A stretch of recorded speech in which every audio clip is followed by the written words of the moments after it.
Welcome back to the channel, guys. This is VIN0854. This is a 2016 Ford W7 Molten Pearl with LA20 black interior. As much as I hate doing videos like this car has gone to the junkyard in the sky. This one you will probably be seeing pop up on AAI or Copart or otherwise pretty soon. This is a pretty well-known GSF in the community that he owns a company called Leon Carbon Fiber.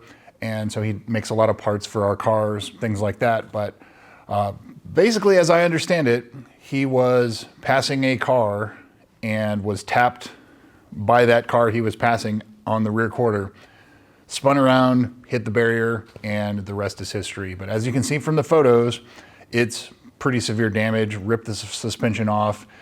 So yeah, it's probably not going to be able to be rebuilt. With enough money, everything's rebuildable. This car was the highest mileage example of a molten pearl that I know of that exists. It has nearly 160,000 miles.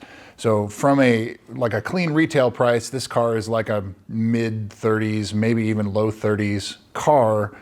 And so I think that as a rebuilt car, you know, this car is worth more as parts. And so I think that's probably what's gonna end up how it's going to have its final life. Since I don't talk about the molten pearls very often, because they don't come up for sale very often, there were only 43 of them made. 41 were 2016s and 2 were 2017s. So of those 41, this is one of those. There's one right there too. Before losing this car, there are only 32 of them that remain, either by fire, stolen, lemon lawed, whatever. There are only 32 of these cars left. So now there's 31. And it's unfortunate. And of those 31, only 14 still have a clean title and no accidents. That's one of them there. These cars, they are hard to find. They are rare, and they don't command any of a price premium compared to like the Flare Yellows or the Anniversary Editions, but they do sell much quicker because a lot of people want the orange ones. Why are there not that many of them? It's because the typical buyer of these cars when they were new, the average age was 58. Most 58-year-olds that I know don't want a bright orange Lexus. They want something that kind of blends in. That's the gray, the blacks, the whites, things like that. And so that's why those cars sold in better numbers than these.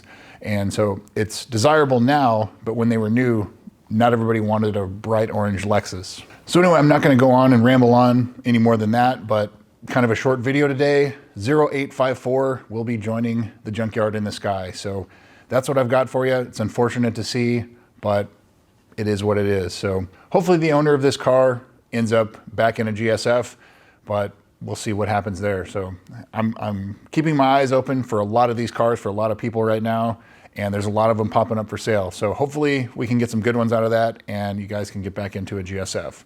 So anyway, that's what I've got for you. VIN 854. Thanks again for watching, and we'll see you soon.